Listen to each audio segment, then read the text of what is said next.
Alright everybody, welcome to the Game Vault's review of Dying Light 2 Stay Human. I am Captain Beefy with the Game Vault here today, and I'd like to thank you for joining me. If you haven't already, please go ahead and subscribe to the channel and hit that bell for notifications. Also, share the video if you enjoy what you see here. Leave a like on it, and feel free to leave a comment down below. Let me know your thoughts on the game. I've had some time to play through now, and I have played through the entire game. Now, caveat, when I say that, I haven't done every single side mission and all that other stuff. There's a ton I haven't touched. But I've completed the main storyline, got an ending, and I think the game's worth talking about right now. So first off, let's talk about the graphics in the game. As we look around this city, it's gorgeous. I mean, we're playing here on a PlayStation 5. And look at the shadows, the colors. It's a much different feel than the original game, which took place in Haran, which was like a city in Turkey, which was kind of dry and deserty and had that kind of feel to it. This is in Europe, and it's in a city called Villador, and Villador has been going for, 15 years now since the disease outbreak, or the fall as they call it. So it's had time for nature to reclaim it a little bit, and you see that everywhere, especially in this old area with all these greens and these pretty colors and all that. It's very, very nice. So overall, graphic-wise, I think we've got a great game. Now, as far as sound design goes, the sound is great. There's a lot of creepy noises, a lot of like at nighttime you'll hear the zombies, and the directional sounds and all that are pretty crazy. The voice acting overall is a mixed bag. Very mixed bag. Some of the characters are fantastic. Your main guy, Aiden's great. Lawan, who's played by Rosario Dawson's fantastic. There's plenty of others that are good. Jack Matt, Juan, Ro, Aitor, all these guys have pretty decent voice actors doing the work there and sound really good. Then you've got other ones that are just awful.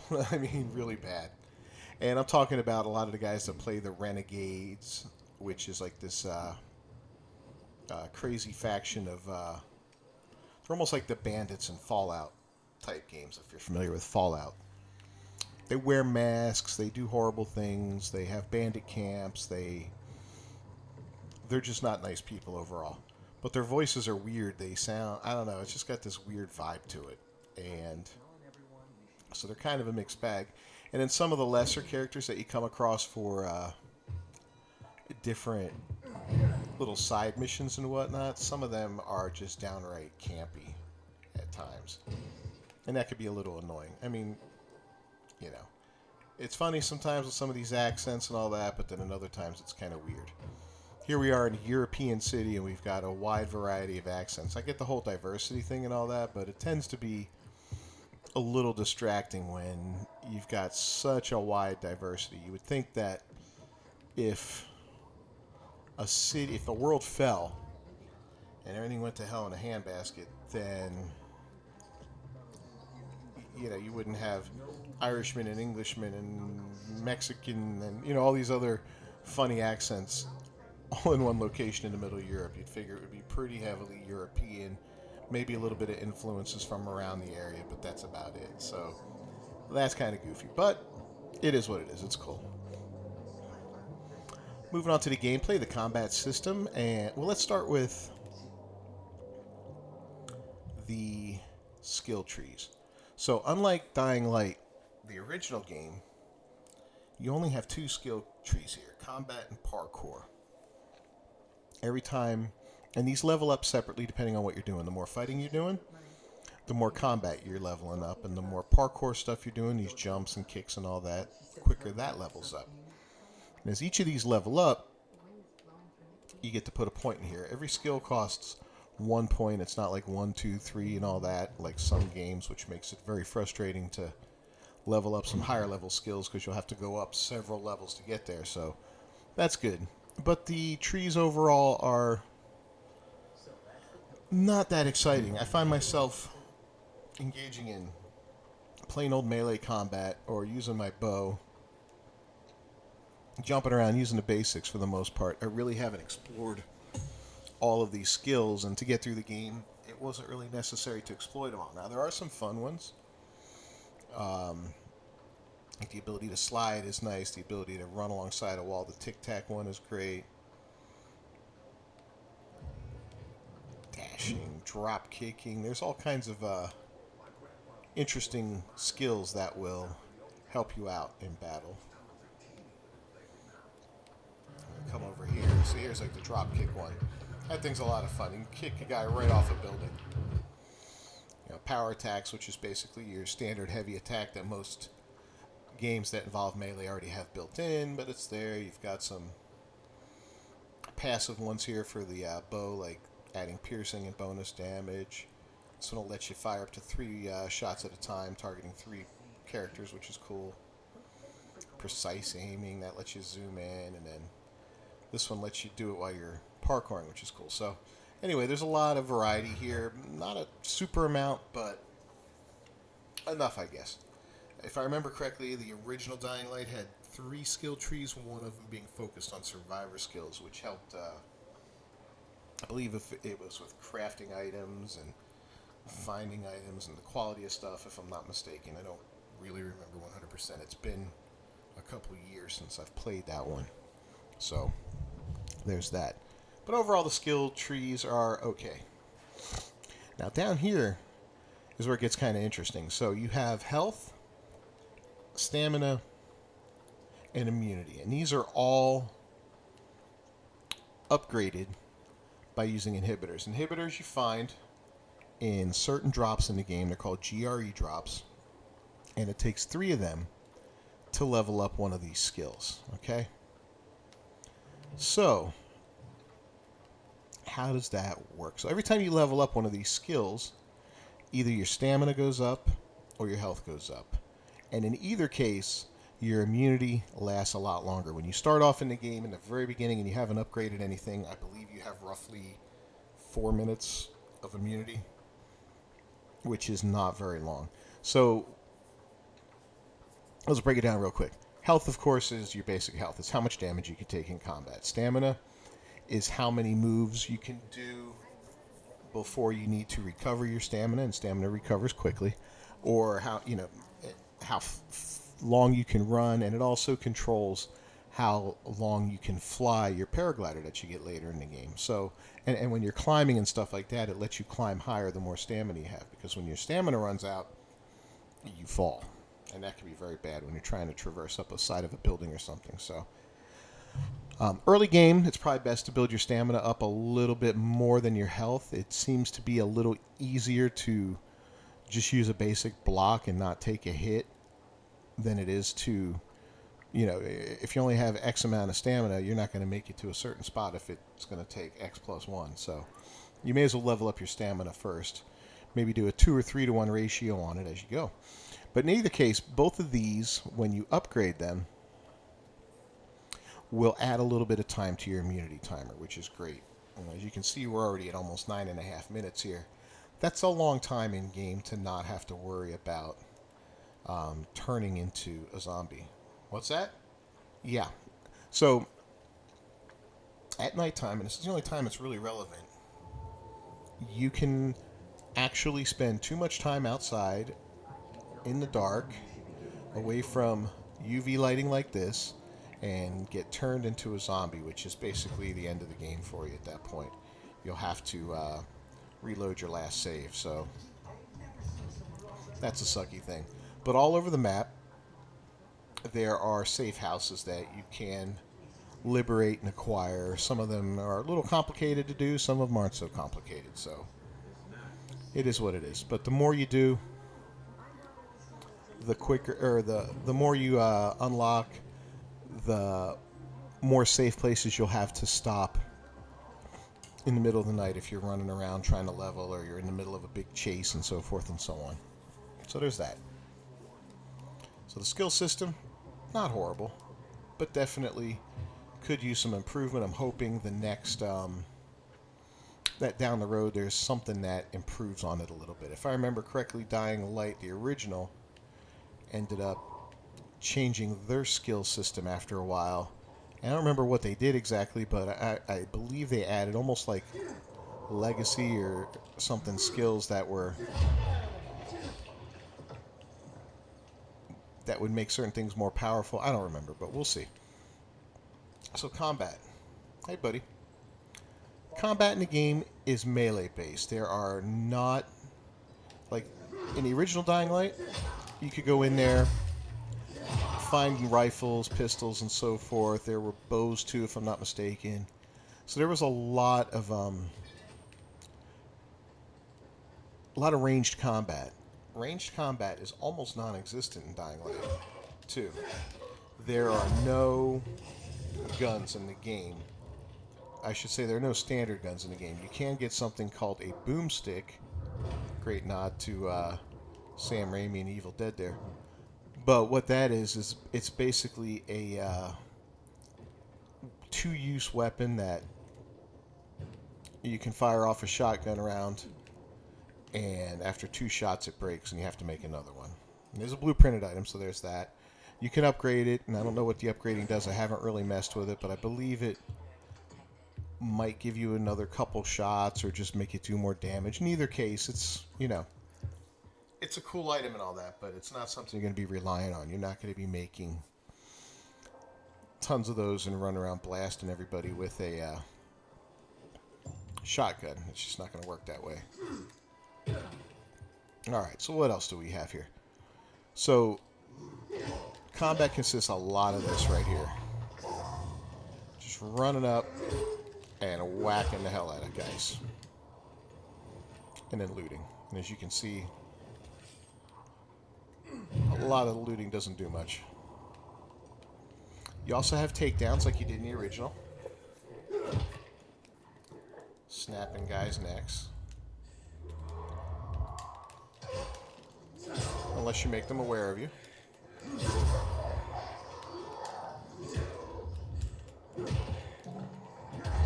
As you can see, it's very basic, it's melee combat.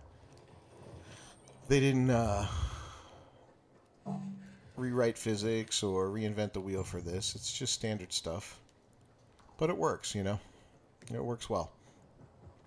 There's a huge variety of weapons, which is fantastic. That's something that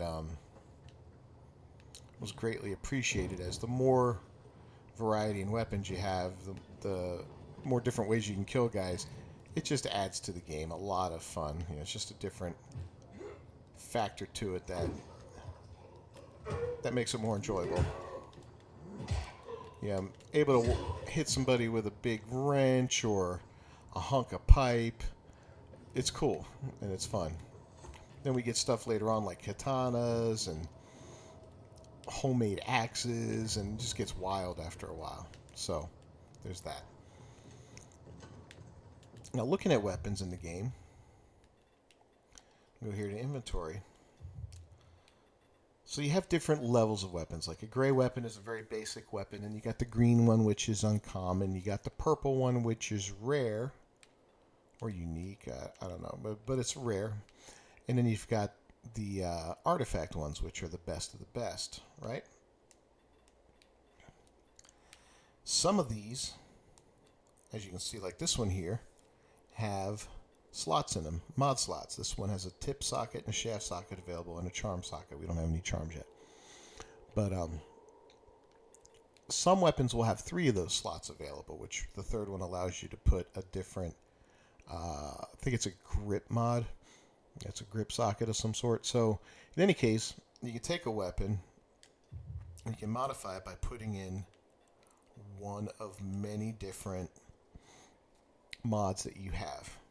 Mods are upgradable. As you can see, all of these are level 1. These are the basic mods I purchased. This one here is what, level 7 or something? I've upgraded it many times, so it does more damage and so forth and so on. It's pretty cool. So in here we have a spark and a flame mod. One gives shock damage on criticals, The other gives flame. These are your accessories. This is where your boomstick would be that I talked about, but you have a variety of things you could place in here, from grenades to throwing knives to coins to make noise, Molotov cocktails, so forth and so on. Consumables basically consist of items that will heal you or keep your immunity up higher. We got immunity boosters here.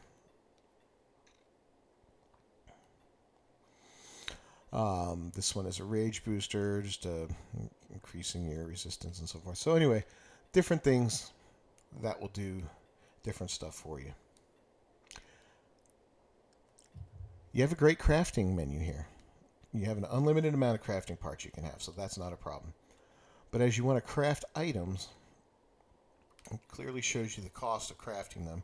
And you can do either X amount, like let's say for these toxic arrows I can make 10, or I can make 70 max based off the amount of feathers I have. So that's kind of nice that you have the ability to make multiples of it. Here's the boomstick. Look at that, 80 damage. And I can make 2 maximum. Costs 100 scraps, so it's kind of expensive. But there's different things you can craft there. Accessories, consumables, ammunition.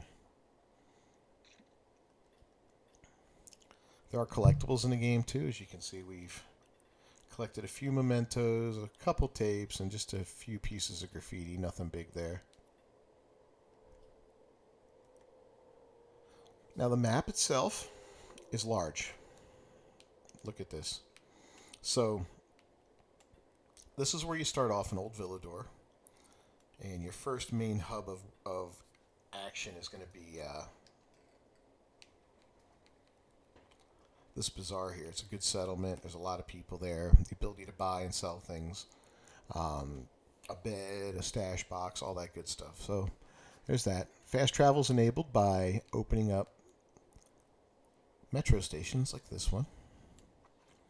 So from anywhere on the map, at no cost, you can travel to any metro station. So I recommend opening those up as quickly as possible when you get the ability to do so, which is right after you gain access to this middle area. Cool, right? Otherwise, the map is just full of different icons and locations on it that you can visit. You can also mark stuff. You could say, you know what, I want to go here. So you can actually mark it on your map, and then it shows up in your compass up at the top of the screen there. So right under safe zone. I'm 260 meters away from that place. So I can set that up on the map to where if I want to go somewhere and I haven't been there, even if there's not a marker, let's say I want to go here. Boom. I set up the waypoint, and it gives me a place to aim for. That way when I'm running, jumping, and scaling buildings and all that, I can keep that centered to the best of my ability and get there as rapidly as possible. Roll in there. Alright, let's stand back up. Also, traversing the terrain, it's a blast. You've got the ability to jump pretty far. If you miss a little bit, you can climb up like that.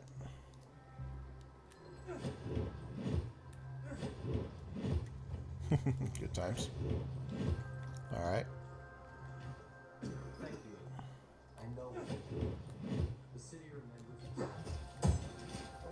You got a grappling hook.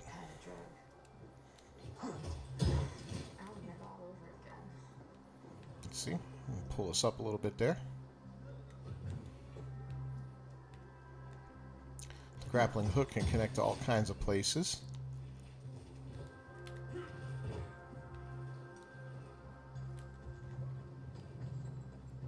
So the ability to, you can jump, climb.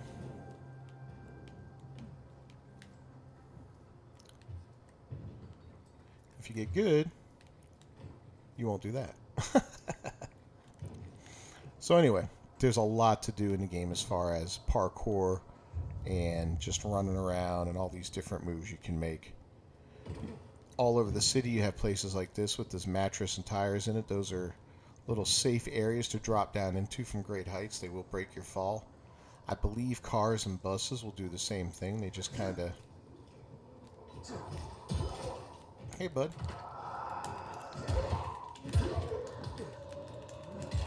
There we go. Whack these guys real quick. Stay down. Alright, so you see? A couple things you can do there.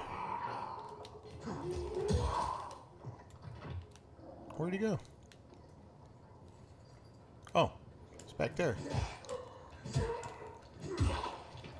Alright, so back to the review here. So anyways, traversing the map, a lot of fun.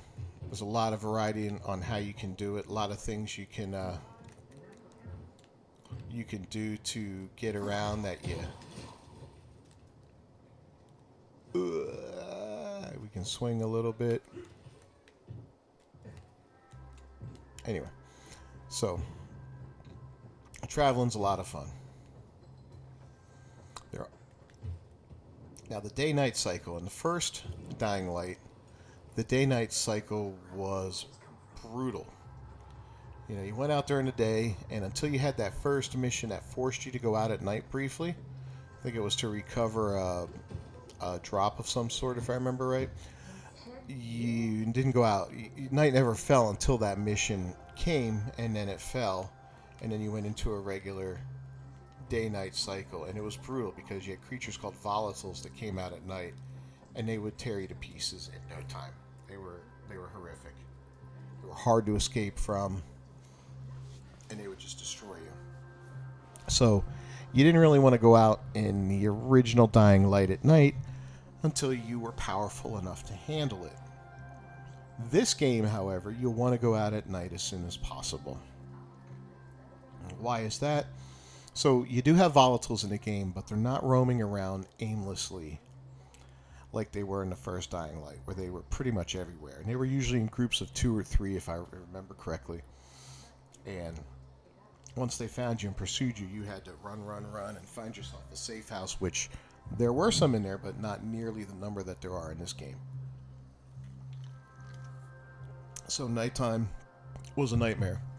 Although I remember plenty of times standing in front of that big building in the first one, attracting the volatiles, getting them to chase me, standing in the doorway there, and then just beating the crap out of them and jumping back into the UV light when things got a little hairy, you know, for some fast leveling. But that's that. Alright, so looking back at gear, we also have, in addition to the weapons here, we have a pretty cool setup for gear. This is what you wear. And the gear comes in levels from regular to uncommon, rare, and then the artifact level gear. And as you can see, there's a number in the bottom lower left-hand corner of each one of these. It kind of represents the level of the gear. Now, gear is set up for certain builds. And builds in this game, while they sound fun, I honestly don't think they're that important. Unless I don't know, maybe you're going to role play something or you really want to go hardcore into something. But otherwise, I think it's a matter of looking at each item as you get it and looking at what's important on it. You know, like this one, this mask gives me 3.3% bonus to combat XP. Not bad, you know. My stamina cost is 10% cheaper on melee weapons. My damage resistance against human enemies is up. I regenerate stamina quicker, and I do a lot more damage with a one-handed weapon. Cool. Now this one, I get even more resistance to human enemies. A knuckle duster damage boost, but I'm not using those, so that doesn't do anything. I resist electricity a little bit. I get 6.7% parkour, and this one gives me a bonus with two-handed weapons, which when I'm using a one-handed, doesn't do anything. Here's another two-handed one. Anyway, so on and so on. Survivor sense duration. We'll talk about that in a second. So, very often, you're not going to be able to... All these stats aren't going to apply to you. And you can probably make yourself crazy trying to min-max all your stats and you know, make this hardcore crazy character that just does everything you want it to do. But I think that's probably pretty much a waste of time. If you got good gear and it protects you good, and it's got a couple important things on it, like here, this one's got basic damage resistance both day and night, less stamina cost for parkour, less speeds up my health regen, my survivor sense duration, all that's great stuff. So a good overall piece of equipment right there. Now let's talk about survivor sense. So if you hit on the PlayStation the R3 button, that right hand stick, and you hold it down, your survivor sense goes off. And it sends out this little, this is a bad area to do it because we're in here. Let's go somewhere else real quick.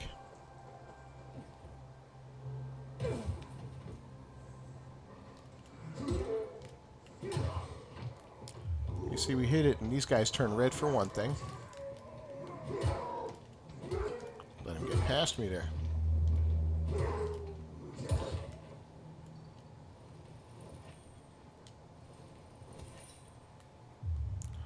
Also highlights bodies. It's hard to see. Works better at night. But another thing it does is it highlights points of interest for you.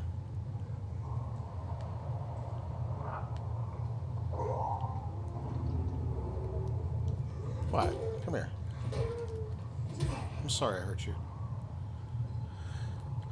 So yeah, if there are things in the world, and I seem to be the only place in this world where there's nothing. So we're going to run over to another building here and try it out.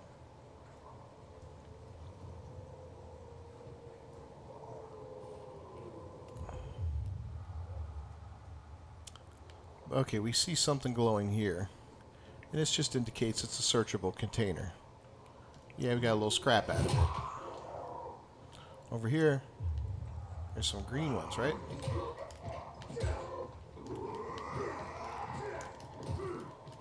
Alright, buddy. Let's be nice. Doing a video here, and this isn't really... Didn't mean to make y'all so angry.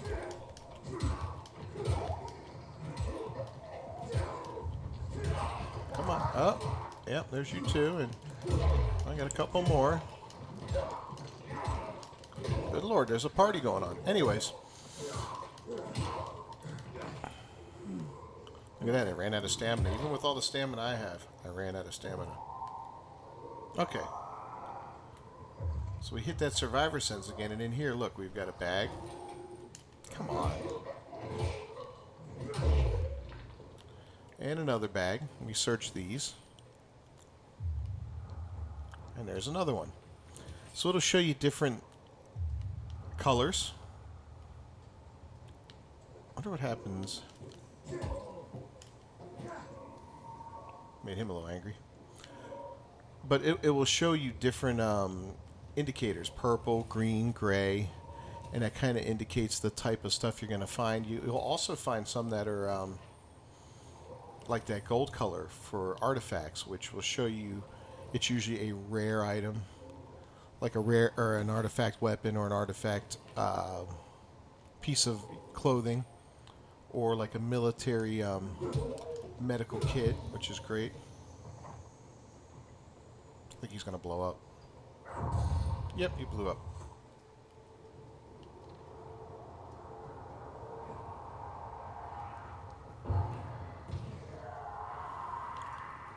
So just like in the original game, when you have an explosion like that or you shoot a gun off, you attract these faster, crazier zombies, which are virals. And they're a little more... Whoop, almost killed that guy. So they're a lot more aggressive and they'll do more damage to you. Hey, lady. Alright, so we'll hang out here for a minute.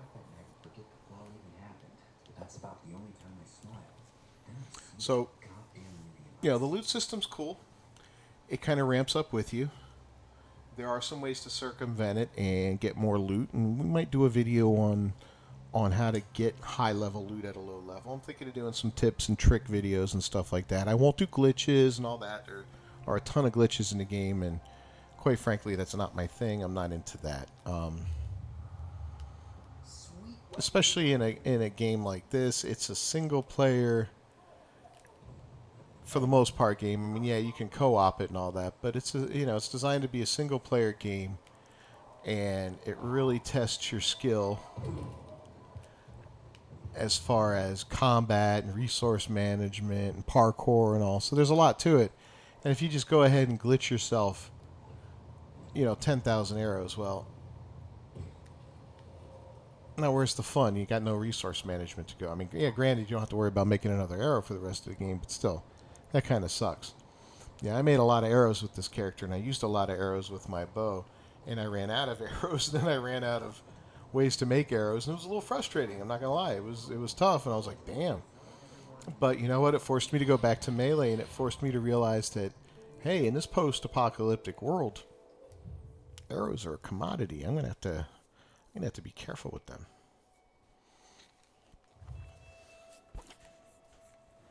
So overall in this game, so far, I mean, like I said, I've beaten it. I haven't really done a lot of the secret stuff. I haven't gone for all the Easter eggs and all the bonus missions and all that. But as far as the basic game, it's been solid so far. The story itself is interesting and it's good. It's got moments that are very poignant, very tragic. You meet a lot of people along the way, and just like your standard zombie movie or television show, you lose a lot of these people. And some of them you end up, or at least I did. I cared about some of them. I was like, I like this guy. This guy's cool, or this lady's cool. They've been a real asset, a friend to me. And others, betrayed me and violated my trust. So, yeah, it's kind of interesting how that plays out. So, overall, I like the story. You're almost, in a way, I don't want to spoil the story at all, but let's just say when you get to the end, everything you believe from your character